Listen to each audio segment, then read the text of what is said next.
Hello friends, welcome to crime watch with Harshavardhan. ఒక నేరం జరిగినప్పుడు పోలీసులు రకరకాల పద్ధతుల్లో రకరకాల కోణాల్లో ఇన్వెస్టిగేషన్ చేస్తారు. ఒకప్పుడు సంగతి ఏమో కానీ ఇప్పుడు టెక్నాలజీ ఎంతో అభివృద్ధి చెందింది. లేటెస్ట్ టెక్నాలజీతో పోలీసులు ఎన్నో కేసుల్ని సాల్వ్ చేస్తున్నారు. రీసెంట్గా కేరళ పోలీసులు AI technology, artificial intelligence technology సహాయంతో 19 సంవత్సరాల క్రితం జరిగిన ట్రిపుల్ మర్డర్ కేసుని సాల్వ్ చేయడం ఇప్పుడు పోలీసు వర్గాల్లో ఒక చర్చనీయాంశంగా మారింది. కేరళ పోలీసుల్ని ప్రతి ఒక్కరూ మెచ్చుకుంటున్నారు. అసలు 19 సంవత్సరాల క్రితం ఏం జరిగింది, ఆ 3 హత్యలు ఎలా జరిగాయి, కేరళ పోలీసులు ఆ కేసుని ఎలా సాధించారు అన్న వివరాలు ఇప్పుడు తెలుసుకుందాం. కేరళ రాష్ట్రంలోని కొల్లాం జిల్లాలో రంజని అనే ఒక యువత ఉండేది. రంజని తల్లి పేరు శాంతమ్మ. రంజని ఏ వీధిలోనైతే ఉండేదో అదే వీధిలో డివిల్ అనే ఒక యువకుడు ఉండేవాడు. డివిల్ ఇండియన్ ఆర్మీలో పనిచేస్తూ ఉండేవాడు. ఒకే వీధిలో ఉండడం చేత ఇద్దరు ఒకరినొకరు చూసుకున్నారు, ఒకరంటే ఒకరు ఇష్టపడ్డారు, ఒకరినొకరు ప్రేమించుకున్నారు. రంజని డివిల్ని ఎంతో ఇష్టపడింది, ప్రేమించింది. ఇద్దరి మధ్య శారీరక సంబంధం ఏర్పడింది. ఫలితంగా రంజని గర్భవతి అయింది. రంజని డివిల్ని ఎంతో నమ్మింది, తనను పెళ్లి చేసుకుంటాడని అనుకుంది. తాను గర్భవతిని అయ్యానన్న సంగతి ఎంతో సంతోషంతో తన ప్రియుడైన డివిల్కి చెప్పింది. నేను ఇప్పుడు గర్భవతిని అయ్యాను కాబట్టి మనం వెంటనే పెళ్లి చేసుకోవాలని ఎంతో నమ్మకంతో చెప్తే డివిల్ రివర్స్ అయ్యాడు. అదేంటి, నువ్వు పెళ్లి కాకుండానే గర్భవతి అయితే లోకం ఏమనుకుంటుంది, ఈ సమాజం ఏమనుకుంటుంది, నానా మాటలు అంటారు, ఎవ్వరూ ఒప్పుకోరు, అందుకే వెంటనే నువ్వు అబార్షన్ చేయించుకున్నాడు. డివిల్ మాటలు విన్న రంజని దిగ్భ్రాంతికి, షాక్కి గురైంది. అదేంటి, తను ఎంతో నమ్మి తన సర్వస్వం అర్పిస్తే ఇప్పుడు ఇలా అంటున్నాడేంటని అబార్షన్ చేయించుకోవడానికి ఒప్పుకోలేదు. దాంతో డివిల్ నానా మాటలు అన్నాడు. ఇద్దరి మధ్య మాట పెరిగింది. డివిల్ రంజనిని విడిచిపెట్టి తన పఠాన్కోట్, అంటే ఎక్కడైతే తను ఆర్మీలో పనిచేస్తూ ఉంటాడో పఠాన్కోట్లో, ఆ పఠాన్కోట్కు వెళ్ళిపోయాడు. ఇక్కడ రంజని తల్లి శాంతమ్మ కూడా ఎంతో ఆందోళన, కంగారు పడింది. తన కూతురు పెళ్లి కాకుండానే గర్భవతి అయితే ఇరుగు పొరుగు వారు, ఈ సమాజం ఏమంటుంది ఏంటని భయపడి తన కూతురుతో, అమ్మ నువ్వు పెళ్లి కాకుండానే గర్భవతి అయితే రేపొద్దున నీ భవిష్యత్తు ఏమవుతుంది, అందుకే అబార్షన్ చేయించుకుంటే రంజని దానికి అంగీకరించలేదు. లేదు, ఇది నా ప్రేమకి గుర్తుగా నేను పిల్లల్ని కంటాను, ఈ సమాజం ఏమనుకుంటుంది ఏంటన్నది నేను భయపడను అని తన తల్లికి నచ్చజెప్పింది. దాంతో తల్లి కూతుళ్ళు అదే ఊరిలో ఉండడం ఇష్టలేక తిరువనంతపురం వెళ్ళిపోయారు. నెలలు గడిచాయి. రంజనికి నెలలు నిండాయి. డెలివరీ డేట్ వచ్చేసింది. తిరువనంతపురంలోని ఒక ప్రైవేట్ నర్సింగ్ హోమ్లో రంజని జాయిన్ అయింది. రంజనిని పరీక్షించిన డాక్టర్లు బహుశా మీకు సిజేరియన్ ఆపరేషన్ చేయొచ్చేమో అని అన్నారు. రంజని దానికి సరైనది. అదే టైంలో అనిల్ అనే ఒక యువకుడు ఆ నర్సింగ్ హోమ్ వచ్చాడు. పరిస్థితి అంతా తెలుసుకుని, ఒకవేళ సిజేరియన్ ఆపరేషన్ జరిగితే మీకు రక్తం చాలా అవసరం ఏర్పడుతుంది, నేను రక్తదానం చేస్తాను, మీకు కావాల్సిన అన్ని ఏర్పాట్లు చేస్తానని అన్నాడు. దానికి రంజని తల్లి ఎంతో సంతోషపడింది. ఈ కాలంలో కూడా ఇటువంటి మానవత్వం గల మనుషులు ఉంటారని తన కూతురికి ఈ విషయం చెప్పింది. రంజని కూడా ఎంతో హ్యాపీగా ఫీల్ అయింది. రంజనికి డెలివరీ అయింది, కానీ నార్మల్ డెలివరీనే. రంజని ట్విన్స్ని కన్నది. ఇద్దరు ఆడపిల్లల కవల పిల్లలు జన్మించారు. చూడముచ్చటగా, చక్కగా, బొద్దుగా, అందంగా ఉన్నారు. తన పిల్లల్ని చూసుకుని రంజని ఎంతో మురిసిపోయింది. రక్తం అవసరం కూడా ఏర్పడలేదు, అనిల్ అవసరం కూడా ఏర్పడలేదు. కానీ అనిల్ తల్లి కూతుళ్ళని దగ్గరుండి చూసుకున్నాడు, ఎన్నో సపర్యలు చేశాడు, వాళ్ళకి కావాల్సిన ఏర్పాట్లు అనేవన్నీ చేశాడు. కొన్ని రోజులు గడిచిన తర్వాత రంజనిని హాస్పిటల్ వారు డిశ్చార్జ్ చేశారు. అప్పుడు అనిల్ రంజని, శాంతమ్మ ఇద్దరితో, మీరు మీ ఊరు వెళ్ళారంటే మీకు పెళ్లి కాకుండానే పిల్లలు కలిగారు, కాబట్టి మీ ఊరికి వెళ్తే అందరూ నానా రకాలుగా అంటారు, నానా మాటలు అంటారు, అందుకే మీరు నా మాటలు వినండి, నా ఊరికి రండి అని చెప్పిన వెంటనే తల్లి కూడా దానికి ఒప్పుకుంది. రంజని కూడా ఒప్పుకుంది. మీరు ఆ ఊరు వచ్చారంటే అక్కడ మీకు నేను ఒక ఇల్లు అద్దెకు చూపెడతాను, అక్కడే మీరు ఉండొచ్చు. కొన్ని రోజులు, కొన్ని నెలలు అయిన తర్వాత పరిస్థితులన్నీ చక్కబడిన తర్వాత, సద్దుమణిగిన తర్వాత మళ్ళీ మీ ఊరు వెళ్ళిపోవచ్చు అని చెప్తే తల్లి కూతుళ్ళిద్దరూ దానికి సంతోషంగా ఒప్పుకున్నారు. అనిల్ తన ఊరికి తీసుకెళ్లాడు. ఒక ఇల్లుని అద్దెకు తీసుకుని అందులో శాంతమ్మని, రంజనిని, ఇద్దరిని పెట్టారు. రోజులు గడిచిపోతున్నాయి. కొన్ని రోజులు గడిచిన తర్వాత ఒక్కసారిగా ఉన్నట్టుండి డివిల్ ఆ ఇంటికి వచ్చాడు.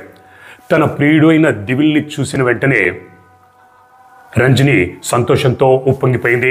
రంజని తల్లి శాంతమ్మ కూడా మొత్తానికి డివిల్ తన తప్పును తెలుసుకుని తిరిగి తన కూతుర్ని పెళ్లి చేసుకోవడానికి వచ్చాడని ఎంతో మురిసిపోయింది.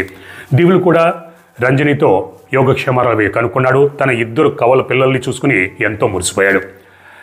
అప్పుడు దివిల్ తన అత్త శాంతమ్మతో, అత్తగారు సరే మీరు మరి ఇద్దరు కౌలు పిల్లలు పుట్టారు, వీళ్ళకి బర్త్ సర్టిఫికెట్లు అవన్నీ మనం చూసుకోవాలి. బర్త్ సర్టిఫికెట్ గ్రామ పంచాయతీ ఆఫీసులో ఇస్తారు. కాబట్టి మీరు డాక్టర్ సర్టిఫికెట్లు అవన్నీ తీసుకుని గ్రామ పంచాయతీకి వెళ్ళండి. అక్కడికి వెళ్ళి ఈ సర్టిఫికెట్లు అవి చూపించారంటే బర్త్ సర్టిఫికెట్ ఇస్తారని చెప్తే దానికి శాంతమ్మ ఎంతో సంతోషంతో హాస్పిటల్కి ఇచ్చిన సర్టిఫికెట్లు అవన్నీ తీసుకొని గ్రామ పంచాయతీకి వెళ్ళింది. ఇక్కడ ఇంట్లో దివిల్, రంజని 17 రోజుల వయస్సున్న ఇద్దరు ఆడపిల్లలు వాళ్ళు మాత్రమే ఉన్నారు. బయటికి వెళ్ళిన శాంతమ్మ గ్రామ పంచాయతీ ఆఫీస్కి వెళ్ళింది. అక్కడ పనులన్నీ చక్కబెట్టుకుని మధ్యాహ్నం 2 ఇంటికి తిరిగి వచ్చింది. ఇంట్లోకి అడుగుపెట్టిన శాంతమ్మ ఇంట్లో ఆ పరిస్థితి చూసి భయంతో ఒక్కసారిగా వణికిపోయి బిగ్గరగా కేకలు వేసింది. ఇంట్లో తన కూతురు రంజని 17 రోజుల వయస్సున్న ఇద్దరు కవల పిల్లలు, ఆడపిల్లలు రక్తపు మడుగులో శవాలుగా పడి ఉండడం చూసి శాంతమ్మ భయంతో వణికిపోయింది, బిగ్గరగా కేకలు వేసింది. రంజనిని 17 రోజుల వయస్సున్న ఇద్దరు ఆడపిల్లల కవల పిల్లల్ని గొంతు కోసి ఎవరో దారుణంగా కర్కశంగా హత్య చేశారు. శాంతమ్మ అరుపులు విన్న ఇరుగు పొరుగు వారు వచ్చారు. వాళ్ళు కూడా దిగ్భ్రాంతికి, షాక్కి గురయ్యారు. పోలీసులకు సమాచారం అందింది. పోలీసులు వచ్చారు, కేసు అది నమోదు చేసుకున్నారు. స్పృహలోకి వచ్చిన శాంతమ్మని పోలీసులు వివరాలు అడిగితే ఈరోజే దివిల్ వచ్చాడు.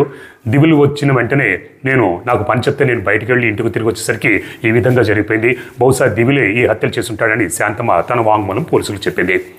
ఇరుగు పొరుగు వారు ఇంటికి వచ్చిన దివిల్తో పాటు మరో వ్యక్తి కూడా మోటార్ సైకిల్ మీద వచ్చాడని చెప్పారు. ఆ మోటార్ సైకిల్ నంబర్ను కూడా గుర్తుపెట్టుకొని ఇరుగు పొరుగు వారు పోలీసులు చెప్పారు. పోలీసులు ఆ మోటార్ సైకిల్ నంబర్ ఆధారంగా ఓనర్ ఎవరు అని కనుక్కుంటే ఆరా తీస్తే అది రాజేష్ అన్న పేరు మీద ఉందని పోలీసులకు తెలిసింది.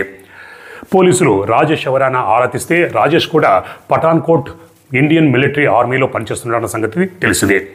రాజేష్, దివిల్ ఇద్దరు పఠాన్కోట్ ఆర్మీ ఆఫీసులో ఇద్దరు కొలీగ్స్, ఇద్దరు అదే ఆర్మీలో పనిచేస్తుంటారన్న సంగతి పోలీసుల దృష్టికి వచ్చింది.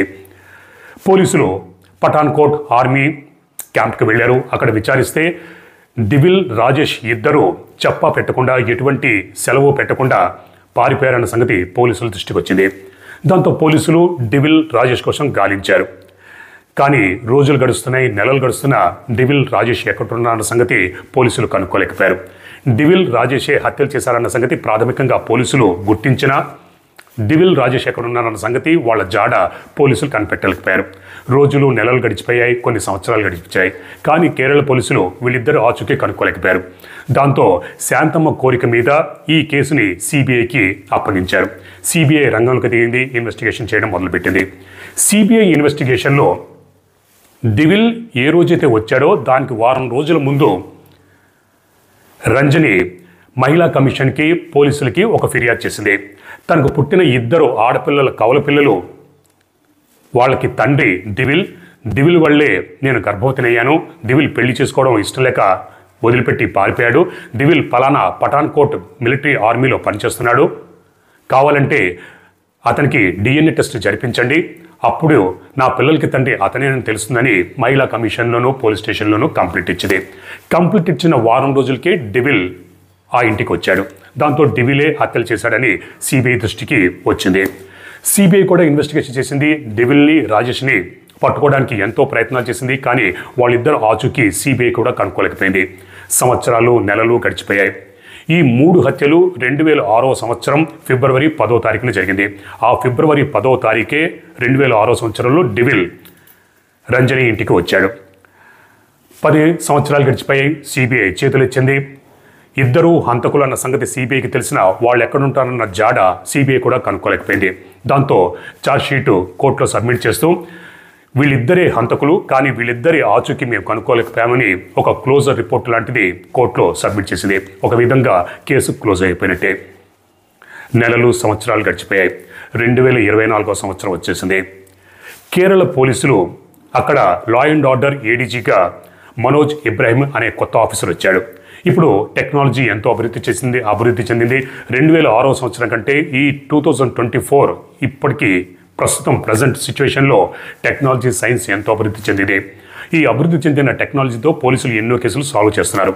దాంతో కేరళ పోలీసులు లా అండ్ ఆర్డర్గా కొత్తగా వచ్చిన ఏడీజీ మనోజ్ అబ్రహాం పాత కేసులు ఏవైతే అన్సాల్వ్డ్గా ఉన్న కేసులు అవన్నింటినీ తిరగదోడి వాటిని సాల్వ్ చేసే ప్రయత్నాలు మొదలుపెట్టారు. ఆ క్రమంలో ఈ triple murder case Manoj Abraham దృష్టికి వచ్చింది. రంజని కేరళ అమ్మాయి, పైగా 17 రోజుల ఇద్దరు ఆడ కవలల్ని అంత కర్కశంగా హత్య చేశారు. కాబట్టి ఈ కేసును సాల్వ్ చేయాలని అనుకున్నారు. కానీ కేసు ఆల్రెడీ సిబిఐ చేతిలో ఉంది. జనరల్గా సిబిఐ ఇన్వెస్టిగేషన్ చేసే కేసుల్లోకి లోకల్ పోలీసులు వేలు పెట్టారంటే అది సాహసంతో కూడుకున్నది.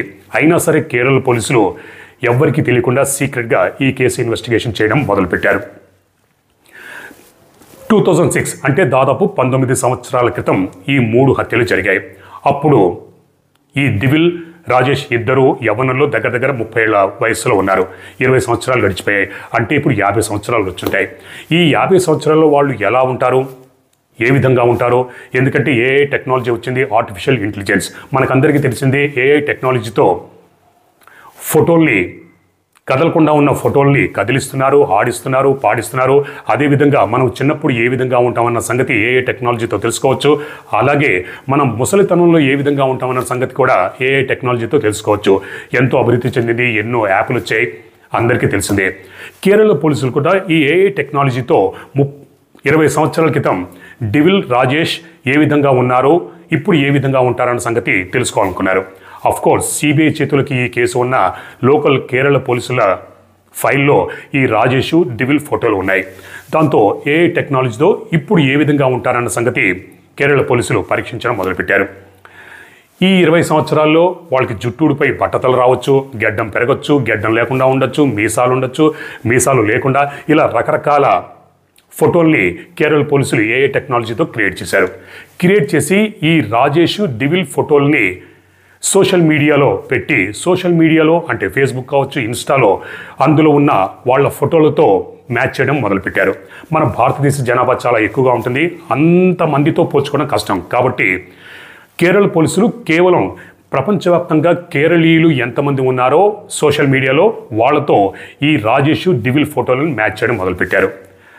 మ్యాచ్ చేస్తూ వస్తున్నారు. కొన్ని ఫోటోలు 10% మ్యాచ్ అవుతున్నాయి, కొన్ని ఫోటోలు 20%, కొన్ని ఫోటోలు 30%, ఈ విధంగా మ్యాచ్ అవుతూ వస్తున్నాయి. చివరికి 2024 చివరి నెల వచ్చేసరికి పోలీసుల కృషి ఫలించింది. ఒక ఫోటోతో 90% మ్యాచ్ అయింది. 100% కాకపోయినా 90% మ్యాచ్ అయింది. దాంతో కేరళ పోలీసులు ఎగిరి గంతేశారు. ఒక మహిళ కొత్తగా పెళ్ళైనప్పుడు తన భర్తతో కలిసి తీయించుకున్న ఫోటోని ఫేస్బుక్లో పెట్టింది. ఆ భర్త ఫోటోతో పోలీసుల దగ్గరున్న ఈ రాజేష్, డివిల్ అందులో ఒక ఫోటో మ్యాచ్ అయింది. పోలీసులు ఆ ఫేస్బుక్లో ఆ మహిళ పెట్టిన వివరాలు అవన్నీ చూస్తే అందులో ఉన్న పేరేమో ప్రవీణ్ కుమార్ అని ఉంది. అందులో ఆ మహిళ డీటెయిల్స్ అన్ని ఇచ్చింది, ఫోన్ నెంబర్ ఇచ్చింది, ఇంటి అడ్రస్ ఇచ్చింది. ఇంటి అడ్రస్ పాండిచ్చేరి అని ఇచ్చింది. దాంతో కేరళ పోలీసులు పాండిచ్చేరి వెళ్ళారు. ఇంటి అడ్రస్ ఫేస్బుక్లో ఉంది కాబట్టి ఈజీగానే కనుక్కున్నారు. ఆ ఇంటి బయట మఫ్టీలో మాపు వేసి కూర్చున్నారు. ఆ ఇంట్లో నుంచి ఒక వ్యక్తి బయటకు వచ్చాడు. కానీ ఆ వ్యక్తి డివిల్ కాదు, రాజేష్. పోలీసులు మరి రాజేషా లేదా అన్నది కనుక్కోవడం కోసం రాజేష్ ఏమో ఫేస్బుక్లో తన పేరు ప్రవీణ్ కుమార్ అని పెట్టాడు. దాంతో పోలీసులు రాజేష్ అసలు పేరుతో, అంటే అసలు పేరైన రాజేష్తో రాజేష్ అని పిలిచారు. దాంతో రాజేష్ వెనక్కి తిరిగాడు. పోలీసులు అతడే రాజేష్ అని నిర్ధారించుకుని అదుపులోకి తీసుకున్నాడు. ఏ రోజైతే అదుపులోకి తీసుకున్నారో అదే రోజు డివిల్ కూడా పోలీసుల అదుపులోకి వచ్చేశాడు. రాజేష్ జరిగిందంతా చెప్పాడు. రాజేష్ చెప్పిన దాని ప్రకారం డివిల్ని కూడా పోలీసులు అదుపులోకి తీసుకున్నారు. ఇద్దరిని ప్రశ్నిస్తే 19 సంవత్సరాల క్రితం చేసిన హత్యల గురించి వాళ్ళిద్దరూ ఒప్పుకున్నారు. వీళ్ళిద్దరూ హత్యలు చేసిన తర్వాత చాలా చాకచక్యంగా పోలీసుల నుంచి తప్పించుకున్నారు. హత్యలు చేసిన తర్వాత డివిల్, రాజేష్ ఇద్దరూ తమ కుటుంబ సభ్యులతో, బంధువులతో, ఫ్రెండ్స్తో ఎవరితో కాంటాక్ట్ పెట్టుకోకుండా ఎక్కడికి పారిపోతే పోలీసులు పట్టుకోలేరు అని వాళ్ళిద్దరూ ఆలోచిస్తే పాండిచ్చేరి సరైన ప్లేస్ అని జరిగింది. ఇద్దరు పాండిచ్చేరి పారిపోయి అక్కడ ఇద్దరు పేర్లు మార్చుకొని అజ్ఞాతంలో కొంతకాలం ఉండి ఆ తర్వాత అజ్ఞాతం నుంచి బయటకు వచ్చి రాజేష్ ప్రవీణ్ కుమార్ అని పేరు పెట్టుకున్నాడు, డివిల్ విష్ణుకుమార్ అని పేరు పెట్టుకుని ఇద్దరు సీక్రెట్గా బతకడం మొదలుపెట్టారు. వీళ్ళిద్దరూ మిలిటరీలో కొలీగ్స్ కావడం చేత ఇద్దరు కూడా పాండిచ్చేరిలో ఒక స్కూల్లో పనిచేస్తున్న ఇద్దరు టీచర్లను పెళ్లి చేసుకున్నారు. ఆ తర్వాత ప్రవీణ్ కుమార్ ఉరఫ్ రాజేష్, విష్ణుకుమార్ ఉరఫ్ డివిల్ ఇద్దరు పాండిచ్చేరిలోనే ఇంటీరియర్ డిజైనర్గా తమ కెరియర్ మొదలుపెట్టి కొత్త జీవాన్ని మొదలుపెట్టారు. ఇక పోలీసులు తమని పట్టుకోలేరని చాలా హ్యాపీగా ధీమాగా వాళ్ళు బతుకుతున్నారు. కానీ కేరళ పోలీసులు ఏఐ ఆర్టిఫిషియల్ ఇంటెలిజెన్స్ టెక్నాలజీతో 19 సంవత్సరాల క్రితం జరిగిన ట్రిపుల్ మర్డర్ 3 హత్యల కేసుని ఎంతో అద్భుతంగా చాకచక్యంగా ఛేదించారు. ఆ తర్వాత కేరళ పోలీసులు తాము సాల్వ్ చేసిన ఈ కేసుని సిబిఐకి చెప్పారు. సిబిఐ ఛార్జ్షీట్ అది నమోదు చేసి ఇప్పుడు కోర్టులో సబ్మిట్ చేస్తుంది. ఈ ఇద్దరు హంతకులకి కోర్టు చట్టం తన పని తాను చేసుకు వెళ్ళిపోతుంది. అలా కేరళ పోలీసులు latest technology AI technology artificial intelligence టెక్నాలజీతో 19 సంవత్సరాల క్రితం జరిగిన ట్రిపుల్ మర్డర్ కేసుని ఛేదించడం, సాల్వ్ చేయడం ఇప్పుడు ప్రతి పోలీస్ డిపార్ట్మెంట్లో ఒక చర్చగా మారింది. ప్రతి పోలీసులు కేరళ పోలీసులు సాధించిన ఈ అద్భుతాన్ని మెచ్చుకుంటున్నారు. కాబట్టి కేరళ పోలీసులకి సెల్యూట్ చేయక తప్పదు. అలా లేటెస్ట్ టెక్నాలజీతో పోలీసులు ఎన్నో కేసులు సాల్వ్ చేస్తున్నారు. అన్సాల్వ్డ్ ఉన్న కేసులన్నీ ఇప్పుడు కొత్తగా వచ్చిన టెక్నాలజీతో సాల్వ్ చేయడంలో పోలీసులు ప్రస్తుతం భారతదేశంలోని అన్ని పోలీస్ డిపార్ట్మెంట్లు ఇప్పుడు నిమగ్నపై ఉన్నాయి. మరో నిజమైన క్రైమ్ స్టోరీతో నేను మళ్ళీ మీ ముందుంటాను. అప్పటిదాకా మీరు మీ కుటుంబ సభ్యులు క్షేమంగా, సురక్షితంగా, అప్రమత్తంగా ఉండాలని కోరుకుంటూ మీ హర్షవర్ధన్.